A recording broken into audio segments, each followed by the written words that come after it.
Welcome, everybody. I am Jesse Mogul, and thank you for joining us on the American Contingency Podcast. We are a united nationwide community of steadfast Americans ready for any challenge that comes our way. We inform, equip, and train so you can prepare, respond, and recover from any man-made or natural disaster or situation. And how are you doing out there? National Preparedness Month has been a blast. It has been really cool to look at all the different ways in my own life that I may or may not be prepared, oftentimes not so prepared, and really working out a plan to get more prepared.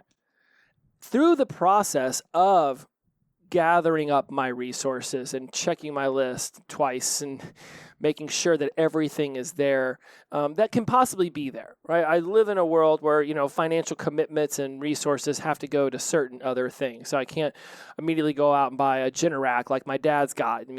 Sorry, that's just not on the wish list for right now. Well, it's always on the wish list, but it's definitely not on the I'm going to get soon list. Even Santa's got a limitation to his budget. So as I've been guiding you all through our different various speakers and our different ways of making sure that we are preparing ourselves for any given Tuesday, I thought, how fun would it be to really wrap all of this up in the September National Month of Preparedness around some principles that guide me in how I behave and how I generally go about my life. In my other job out there, I run a couple different podcasts, and one is called From Sobriety to Recovery, where I help people seeking addiction recovery and guide them through different various psychological and emotional tools that can help them achieve that. And my other one is called College Success Habits, where I help people in college hopefully not take on the behaviors I did in college that led me into addiction. And I wrote a book for the College Success Habits podcast years ago called My 7 Powerful Principles to Excel in College and Beyond. And I thought, well, this is very now associated for me, that as I'm going through my master's and I'm doing all these things in my career, but also within myself and my relationships, spending this month preparing to have resources, gathering up a list of people to help me, memorizing phone numbers, knowing how to get around in my city if Google Maps and things of that aren't working. I realized, wow, I'm really utilizing the principles from this book on a day-to-day basis. And I thought, well, what if I showed you how I'm using all of these principles within my American contingency work, within my preparedness, within my resourcefulness for what it is I'm doing on my end to make sure that I don't ever have to look at my family and say that I'm sorry, right? How am I thinking ahead? How am I being proactive in my discipline to make sure that whatever I can have figured out is figured out, that there's a plan in place that I can be flexible from? Tom brought up once, I think in one of the earlier ones, and I'm pretty sure it was a general who, kicked some Nazi tukish, who said, plans are priceless, but planning is priceless, plans are worthless. I seem to get planning and plan mixed up all the time when I go to say that. Yeah. And that's just how much I love that quote. Planning is priceless, and plans are worthless. Plans really do have a very strategic function. It allows us to think outside of our bubble and start saying, okay, well, what could I be doing moving forward? But as soon as we go to take action on that plan, there is a very good chance that we're going to need to be flexible from it. So let's utilize these principles and then talk about them amongst the 12 categories that we cover. If you are not already following us on social media, then I highly recommend that you do. We've got some amazing posts over there about handheld radios, self-care. Recently, our Colorado group did a triage training for its members out there, did some tactical combat casualty care, just some land navigation kind of training. Just absolutely fantastic. There's a picture of that over on our Instagram. That is the AMCON network. That's where you can find us at. That's AMCONNET work, AMCON, AMCON network. That's where you're going to be able to find us. Of course, there's conversations over there about having alternate forms of income so that you can be prepared for anything that might happen financially and you're not just solely relying on one source of income to keep your life and your family and your living situation stable.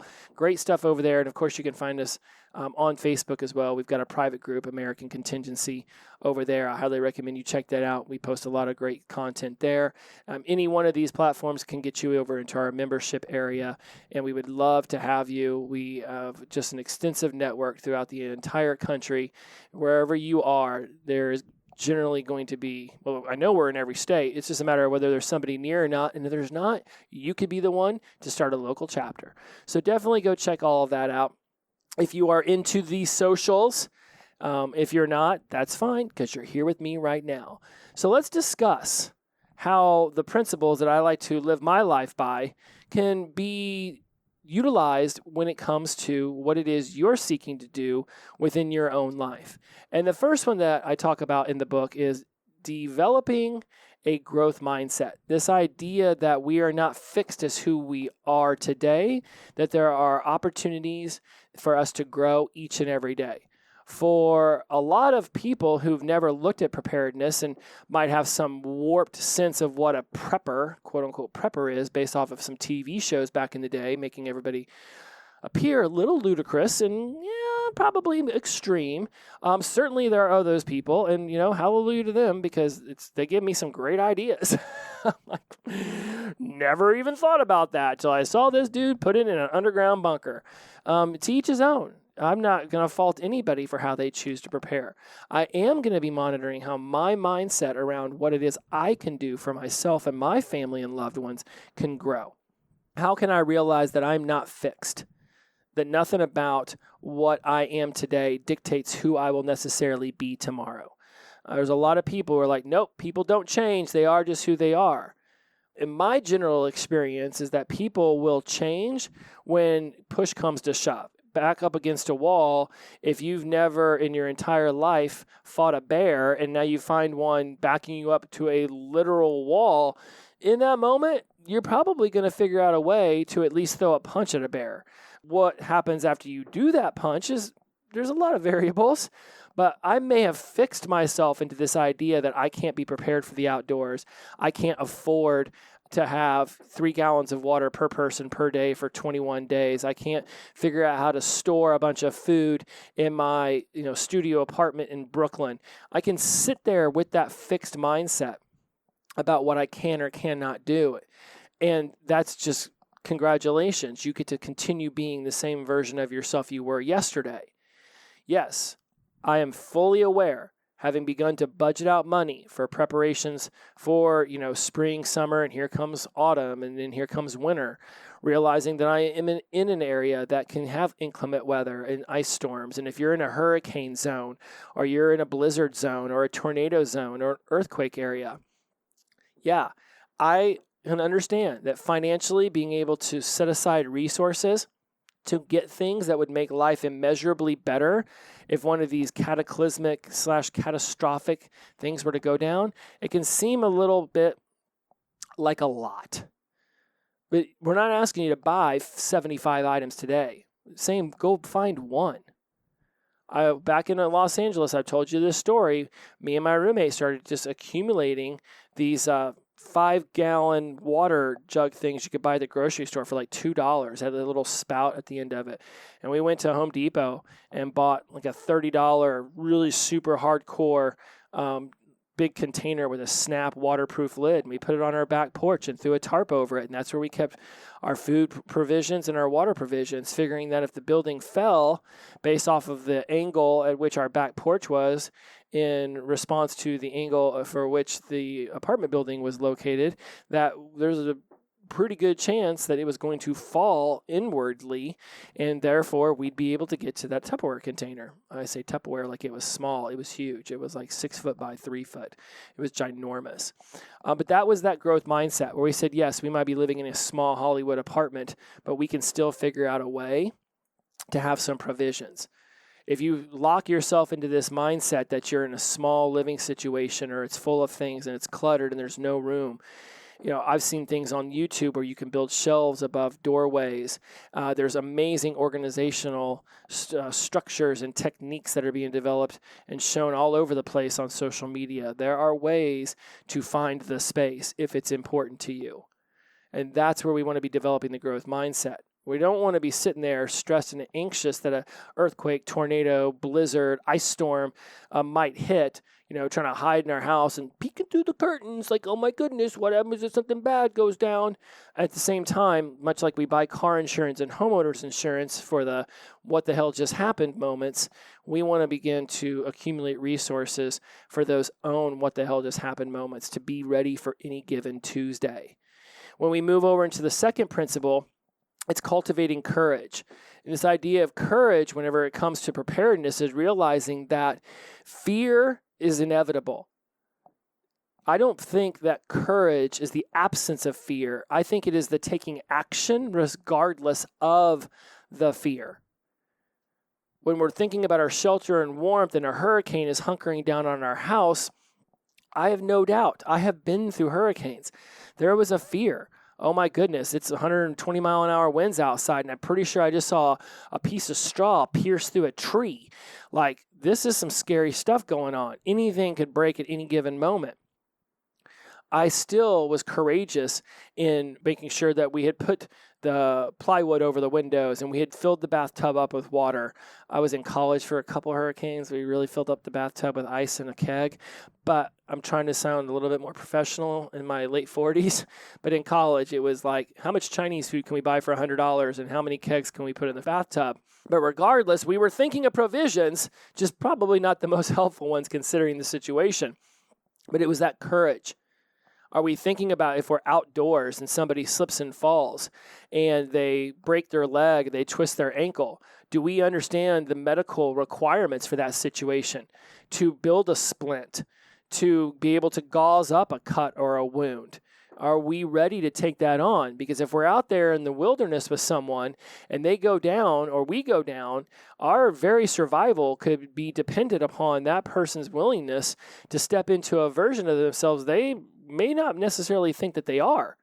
That developing of the growth mindset very much plays a role in going out on these amazing adventures and saying, I'm the person who goes on amazing adventures. Or are we prepared if something goes sideways while we're on that amazing adventure? When our Colorado group was out there doing the land navigation and the tactical training and doing the medical response, they were very much stepping into this place. We want to be courageous in these moments. We want to go through them. We want to train on them. This will cultivate our courage. This will allow our membership to feel more capable when the time desires and needs you to be ready. How are you thinking about where you can be cultivating courage? And we've discussed this countless times, whether it was Noel coming on the show, whether it was Denny G talking about when we train, we go through scenarios. This creates courage within us. And from that courage of going through the training, we then feel more reliable and capable of taking on the medical, the health, these aspects that could very much become something in a moment's notice. You twist your ankle out there on a mountain. Somebody doesn't know how to splint that. You've lost your mobility. Your health is of a concern. You could be looking at an overnight stay out in the wilderness. Do you have shelter? Do you know how to create warmth for yourself? The difference in those is being a story on the 6 o'clock news where they find hikers frozen in the middle of a cavern, or coming out of that a few days later and being the success story. Being decisive is principle number 3, making a decision. Depending on the variables of a decision that needs to be made, some of them very much so can be made split second. Paper or plastic at the grocery store. Seriously, how long do we got to think about this one? Yes, it'd have been great had I brought my reusable bags that are always in my trunk into the grocery store with me, but that's not what I did. So paper or plastic. I realize that I can have a lot of uses for paper. Did you know avocados that are not ripe in a paper bag with a banana and rolled up so that the gases from the banana stay within the bag with the avocados will ripen them within 48 hours. That's why I liked having paper bags. There's a lot of other uses, but I wanted to make sure you knew about that one. Being decisive is making a decision. Do you want to get a generator? Do you want to get some plywood for your windows? Do you want to have 3 gallons of water? Make the decision. Be courageous and say, you know what? We're going to have these things and we're going to get the training we need. We're going to go out, we're going to be decisive, and then we're going to take action. Principle number 4. Decisions mean nothing if you don't take action upon them. We are not what we say we're going to do. We are what we do. What habits have we formulated? What principles do we stand by? What decisions are we making, and how are we taking action on these things? Learning basic navigation, checking your vehicle for readiness, developing a communication plan, getting all of your important documents like the deed to your house or your passports, your social security card, getting everybody's in one location so they can be grabbed at a moment's notice, putting together a bug out bag. It could bring about a ton of anxiety and stress because while you're putting together a bug out bag, you're thinking, man, I might very well need this if all hell's breaking loose and I got to get out of my house, and I might come home and there's no house. Posted something on the My Ready Plan, at My Ready Plan on Instagram. And a long time ago, I think it was earlier this year, there was this massive flood in Yellowstone. And there was just this sensational house that was right upon the river. And because of the flooding, it started to eat away at the riverbanks. And it ate so much of the riverbank away that eventually the river swept this ginormously beautiful house into the river. Like, damn near kept it in one piece as it was doing this. It was rather phenomenal. Just the whole thing. Go over there and watch it. It blows me away. If those people listen to this show or are a member of our community, then they generally would have a bug out bag. They'd have all their important documents, and they'd be able to grab up whatever they could grab up as this flooding was going. But they probably left televisions and computers and some things behind because there's no way they could have possibly have thought that their house would literally be gone. But here it is, river just sweeping it away. So what were they able to get out of that house? How did they take action? Knowing that they were in a floodplain, knowing that while these kind of floods don't generally happen, but once every generation in Yellowstone, it still could happen. Your house is still pretty close to an untamed river. How prepared were they? How prepared would you be to take action to get out of your house, to have your important papers, to have your medications, to have your pet supplies and your pet ready to go? Do you have a communication technique in order to get to your neighbors and find out what's going on with your house? Or if the roads are awash too and you can't even get out of your area, do you know some places that you could pull off and hunker down and create shelter and warmth? Have you taken action to go survey your local area and come up with your evacuation route? And where might you be able to sort of dip off behind a barn if that evacuation route just isn't going to work? And now there's 14,000 other people on that same road. What are you going to do? One thing that Tom brings up a lot when we talk about this is if you live in a major city, then figuring out a couple different evacuation routes to get out of the said city, like in Los Angeles, and then finding some storage facilities within that area that you could get to on a quarter tank to half a tank of gas. And then putting supplies, fuel, and I know fuel generally is frowned upon to being inside of these places, but if you're trying to make sure that you're a survivalist, if all hell breaks loose, you might end up bending a rule or two. I'm not giving you permission to bend a rule or two. I'm just simply saying I know what I just said might sound like bending a rule or two, but you create these storage facilities. Let's say, again, you lived in Dallas. You might have one going north to Oklahoma City. You might have one going northeast toward Louisiana. You might have one going southwest towards El Paso. And I'm not saying that financially this is easy for all of us. It's just something he brings up. So once again, like the avocados and bananas, I'm just giving you an idea. You do with it as you will because you're the kind of person who takes action. Number 5 in the book is embracing discipline. What is it that you're doing each and every day to create something amazing for yourself in your life? We focus so much on family and community and building these bonds and being there for one another. Because the whole idea of humanity is to build connections. In my addiction recovery show, I talk about the opposite of addiction is connection. Because when we feel connected as humans, then we feel more inspired to do amazing things in our lives. I mean, studies have been done. Humans desire love. We desire connection. It's one of our basic human needs. Look no further than shelter in place during COVID, when we were all told, don't leave your house. Don't leave your house. Breathing on somebody could kill them. And so we stayed in our houses for so long, binge watched shows of Tiger King, and we became more and more dissociated from our relationships. We began to grow further and further apart. Obviously, we had Zoom and other communication methods like that, but still not the same as going and looking somebody face to face. When we embrace discipline, we think about ways that what we're doing each and every day can build up our physical health, can build up our emotional intelligence. We can learn new things to add to our mental acuity. We can build a strong foundation of our spirituality, whether that's religious or it's just simply paying attention to your morals, ethics, values, opinions, beliefs, habits, principles. All of these things come into play. It will serve you no good if you've gotten all of these contingencies in place, all of these resources, and you've prepared to the nth degree for a natural or man-made disaster, just to find yourself so lacking of physical fitness that when it comes time to throw on your bug-out bag, that you can barely carry it for, a mile down the road whenever you're not even trying to huff it up a hill. How is your physical fitness doing?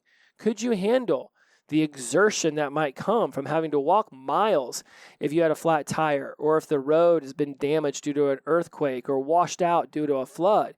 Do you have things in your car like a different change of clothes and another pair of shoes and resources and water there so that you can follow forward to getting to your destination or to your recovery zone or whatever you have determined to be your emergency contact area to locate those that you love?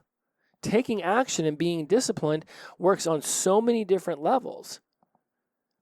Our home, our family, the way that we lead our communities, these are things every single day.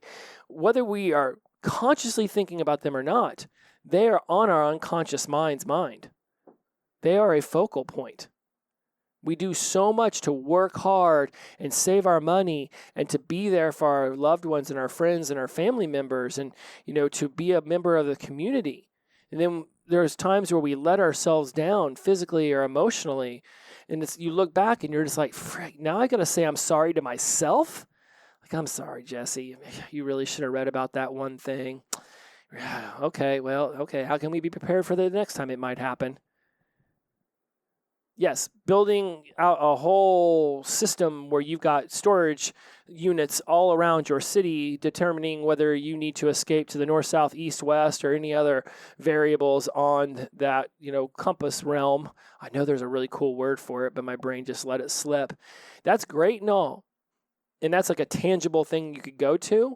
But how are you also building that out in your own resiliency? Which is what Lori Moreno talked about when she came on, I think, on episode 7. Do you have that emotional resiliency? If you need to go north, south, east, or west with your own mental and emotional health, do you know how you might be able to, let's go to the next principle, exercise flexibility. All plans are great. All plans are great till you get punched in the mouth. Right? That's a Mike Tyson or Muhammad Ali quote, and that ties in nicely to the planning is priceless, but plans are worthless quote that I brought up earlier and so beautifully botched. You want to be able to exercise flexibility in your life. Yes, we can have homeowners insurance. We can hold regular family meetings to discuss emergency scenarios and what we would do. We can be monitoring our financial planning and what strategies we're utilizing to make sure that we are stable within our own economic field. We can be checking our vehicle for our emergency preparedness kit and planning alternative routes.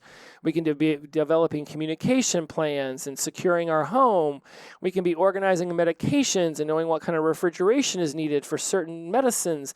We can make sure that we could grab our dog and its favorite chew toy in 3 seconds flat if the situation desires that kind of behavior. But once we start moving forward on whatever plan we've put in place, are we able to exercise flexibility? Have we thought about contingencies to the original plan? Did the word contingency just show up in that sentence? And also, it's an American contingency, the name of our organization. It is literally one pathway towards your safety, one pathway towards your stability, one pathway towards feeling like you are securing you and your family and everybody that you love. That's not enough. It's great to have one. Not going to tell you it's not. But boy, you better have some contingencies in place. You better have an ability to be flexing off of that. It does again, let's go back to that original. It does very little good to have all of this stuff and then not be able to carry it down the roadway. And I'm not saying that we want to have a 200-pound backpack, but there are certain things that we know we want. Are we prepared? Have we trained? Have we practiced carrying that big-ass bag up and down a hill? Because we might need to do that. But that's the physical aspects. Where are we also showing ourselves some flexibility emotionally? Are we practicing responding to situations rather than reacting to situations? One of the disciplines that I teach in my alternate life is about the kinds of disciplines. There's the proactive and there's the reactive. And I'm huge on talking about reactive because when we think about this idea of being reactive, it's how are we reacting to unforeseen circumstances. The third one is proactive discipline, where we're thinking ahead. So when we're embracing this discipline and growing ourselves to be flexible, now we get to look at it through three different lenses of discipline. Are we actively being disciplined? That would be going through an emergency preparedness drill with your family. A reactive discipline on that would be throwing in a couple different curveballs to make sure that the family is able to flex off of the original plan. One of our guests had talked about how this couple's house caught on fire. One of them was in the backyard, one of them was in the front yard, and they both ran back inside to try to save the other one, and ultimately they both perished because they didn't have a plan in place for if something went down in the house, where would they meet? A reactive discipline says, okay, house on fire, we're both outside, let's meet at the big oak tree with the swing on it. And then there's the proactive discipline, which would be that right there, planning proactively for how we're going to respond to something. How are we going to be prepared? So then we can eventually get to the recovery aspect of this. And being flexible off of any original intention or plan that you have is of the utmost of importance. It'd be awesome if we could lay out a plan for our disaster relief, or to be able to go to local preparedness groups and talk with them and learn all this awesome stuff, go home and just lay down a plan and say, all right, sweet. That is absolutely 100% going to happen exactly the way I planned it. No need to think beyond what I just trained for. We have a lot of military people in our organization because they are proactive. They understand to emotionally ground themselves in situations where others might react. And they are actively disciplined. You look at our armed forces, this is like what they teach. So then when we get them to be in our group now, they get to bring these resources and they get to train and they get to teach and they talk about them in a way that's much more intimate than just coming across somebody at a grocery store and looking in there and seeing 30 gallons of water and being like, hey, what's up with that? Oh, I like to prepare for things in case they go sideways. All right, cool, man, you take care. No, that's just a passing conversation. Did that really implant something into you? Our members make sure that we talk about why we're doing things. Why do you want to have a bladder for your bathtub so you can fill it up with as much water as possible? How would you heat up that water if you needed to drink it? Do you have potable water if things go sideways? Need look no further than Flint, Michigan, or Jackson, Mississippi to realize that things can show up out of nowhere and they can stick around for a long time. And that's where we're going to close up with the seventh powerful principle from my book is embodying tenaciousness. Are we being a person with tenacity? Regardless if there's an obstacle, if there is a danger, if there's something that is literally in our way, not just metaphorically, but literally in our way. Dangers, difficulties, obstacles. Are we willing to go over them, around them, through them, under them, whatever you need to do? Train birds to pick you up and fly you over the mayhem. Are we a person with tenacity? Do we wake up each and every day saying, I am going to do to the best of my abilities to take care of myself, to take care of my family, to take care of my community. And I'm going to be actively learning new ways to be that person, because you have a growth mindset, or you wouldn't even listen to this podcast. You clearly are seeking to learn new things, and we offer you the opportunity to learn a vast array of things through our membership site. We have spent tens of thousands of hours building up that website, making sure that we're putting trainings out there, helping coordinate with our, regional and our state and our local chapters to make sure that they're able to offer trainings, offer information that's cutting edge, that's breakthrough, that's there. You can go on YouTube and watch a ton of videos. Are you taking action from that? If you are, congratulations. I love your discipline. I love your tenacity. I love your ability to take action. But at some point, we sort of run into a roadblock where a Google search or a YouTube search doesn't really give us a succinct answer for how we can be flexible off this one plan that we have. How many different contingencies should we have for this one particular area of our 12 categories? We run through so many categories because these are the ones that we have figured out everything else fits under. Food and water, shelter and warmth, health, medical, security, defense, mobility, outdoor skills, communication, income and economics, home and family, community leadership, situational awareness. These are extremely important. And when you develop a growth mindset, cultivate your courage. It says, okay, I can be courageous. I can learn new things and I can take action upon those because I made a decision. I'm going to be decisive. This is what I'm going to do. This is how I'm going to take action. Now I'm going to take action and each and every day embrace the discipline that comes from taking that proactive action. That takes active discipline each and every day. It'd be awesome to just make a decision and be like, boom, I'm there. That'd be like saying, you know what, I want to go to the grocery store, and then just getting in the car and just sitting there, waiting for the car to magically just appear, at the big box store. No. You got to push a button or put a key in and turn it, and you actually got to use your feet to slow it down and speed it up and stop it completely. And then there's a circular thing in front of me that if I just don't hold on to, the car just wants to drive itself off the road. I got to steer too. Oh, I got to watch out for all these other people. That's life. Things are flying by us rapidly.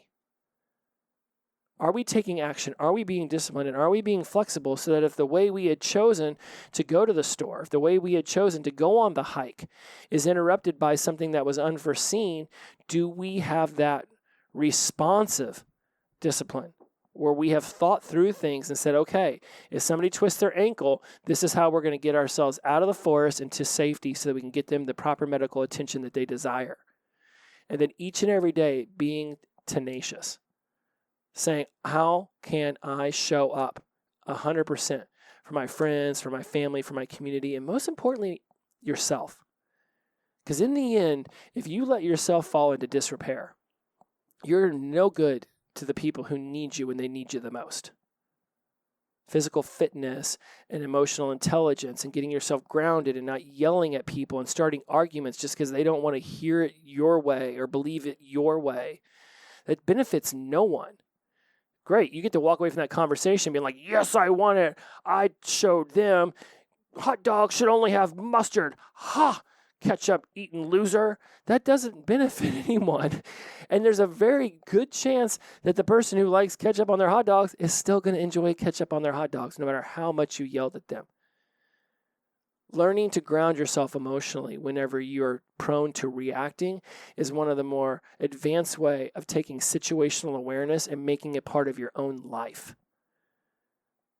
Your mental acuity and the information you're taking in, clearly that matters. You're listening to this podcast, you're listening to me. I would highly recommend you go over to the American Contingency membership site. For less than what it costs for a value meal or, a couple Starbucks coffees, you can be a part of one of the most expansive nationwide networks of people who are ready to help you be prepared when you need to be ready the most. No doubt you will find people who equate with you morally, ethically, spiritually in that regard, whether you're into religion or not. There are people who have a foundation of living their lives by ethical principles.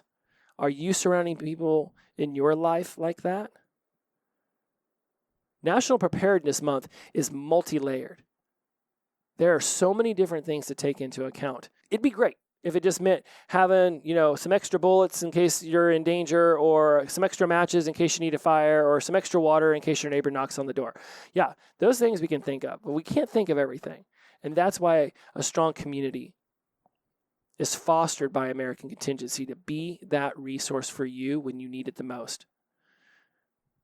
When you are ready to take your life from massive uncertainty that it seems to be on a regular basis, because that's just the world. The world did not wake up to ruin your day. The world did not say, you know what, I think I want to make the alarm not go off, the kids scream, the coffee maker not make coffee automatically, they're definitely going to get stuck at every red light.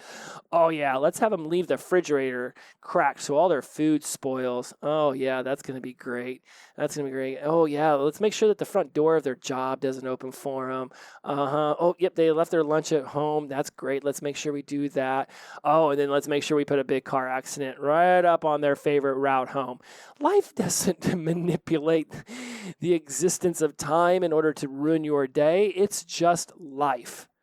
That's the uncertainty we want to try to help alleviate you from. If any of those things happen, what contingencies do you have in place to be flexible off of? Taking you from some level of uncertainty to some level of certainty is what American Contingency is all about. And when you're ready to build the skills, the network, and the confidence to be ready for whatever comes next, come on over. Join us at AmericanContingency.com.